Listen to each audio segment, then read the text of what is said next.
जब तक बेटी हमारे घर है उनकी हर इच्छा जरूर पूरी करे। 5 साल की बेटी बाजार में गोलगप्पे खाने के लिए मचल गई। किस भाव से दिए भाई? पापा ने सवाल किया। 10 रुपए के 8 दिए हैं, गोलगप्पे वाले ने जवाब दिया। पापा को मालूम नहीं था गोलगप्पे इतने महंगे हो गए हैं। जब वे खाया करते थे तब तो 1 रुपए के 10 मिला करते थे। पापा ने जेब में हाथ डाला, 15 रुपए बचे थे। बाकी रुपए घर की जरूरत का सामान लेने में खर्च हो गए थे। उनका गांव शहर से दूर है, 10 रुपए तो बस किराए में लग जाने हैं। नहीं भाई, 5 रुपए में 10 दो तो ठीक है, वरना नहीं लेने। यह सुनकर बेटी ने मुंह फुला लिया। अरे अब चलो भी, नहीं लेने इतने महंगे। पापा के माथे पर लकीरें उभर आईं। अरे खा लेने दो ना साहब, अभी आपके घर में है तो आपसे लाड़ भी कर सकते हैं। कल को पराये घर चली गई तो पता नहीं ऐसे मचल पाएगी या नहीं, तब आप भी तरसोगे बिटिया की फरमाइश पूरी करने को। गोलगप्पे वाले के शब्द थे तो चुभने वाले, पर उन्हें सुनकर पापा को अपनी बड़ी बेटी की याद आ गई, जिसकी शादी उसने 3 साल पहले एक खाते पीते पढ़े लिखे परिवार में की थी। उन्होंने पहले साल से ही उसे छोटी छोटी बातों पर सताना शुरू कर दिया था।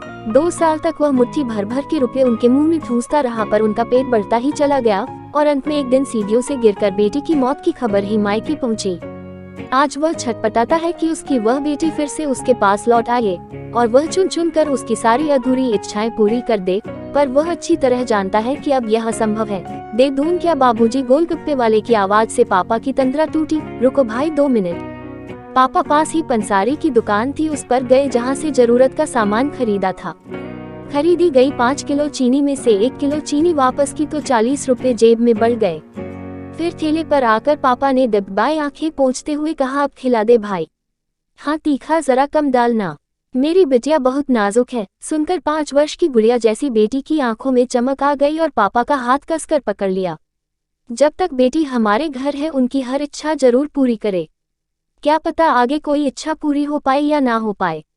ये बेटियां भी कितनी अजीब होती हैं, जब ससुराल में होती हैं तब मायके जाने को तरसती हैं।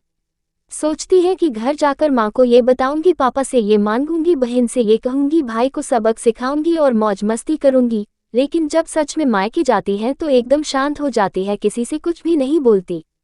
बस माँ बाप भाई बहन से गले मिलती है, बहुत बहुत खुश होती है। भूल जाती है कुछ पल के लिए पति ससुराल, क्योंकि एक अनोखा प्यार होता है मायके में, एक अजीब कशिश होती है मायके में। ससुराल में कितना भी प्यार मिले, माँ बाप की एक मुस्कान को तरसती है ये बेटियां। ससुराल में कितना भी रोए पर मायके में एक भी आंसू नहीं बहाती ये बेटियां, क्योंकि बेटियों का सिर्फ एक ही आंसू माँ बाप भाई बहन को हिला देता है, रुला देता है। कितनी अजीब है ये बेटियां, कितनी नटखट है ये बेटियां, भगवान की अनमोल देन है ये बेटियां। हो सके तो बेटियों को बहुत प्यार दे, उन्हें कभी भी न रुलाए, क्योंकि ये अनमोल बेटी 2 परिवार जोड़ती है, 2 रिश्तों को साथ लाती है अपने प्यार और मुस्कान से। हम चाहते हैं कि सभी बेटियां खुश रहे हमेशा, भले ही हो वो मायके में या ससुराल में।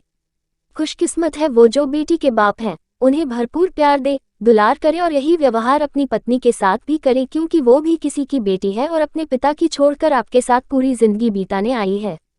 उसके पिता की सारी उम्मीदें सिर्फ और सिर्फ आपसे हैं। सब सही कहते हैं, माँ और पिता सहरा होते हैं अपने बच्चों का प्यार।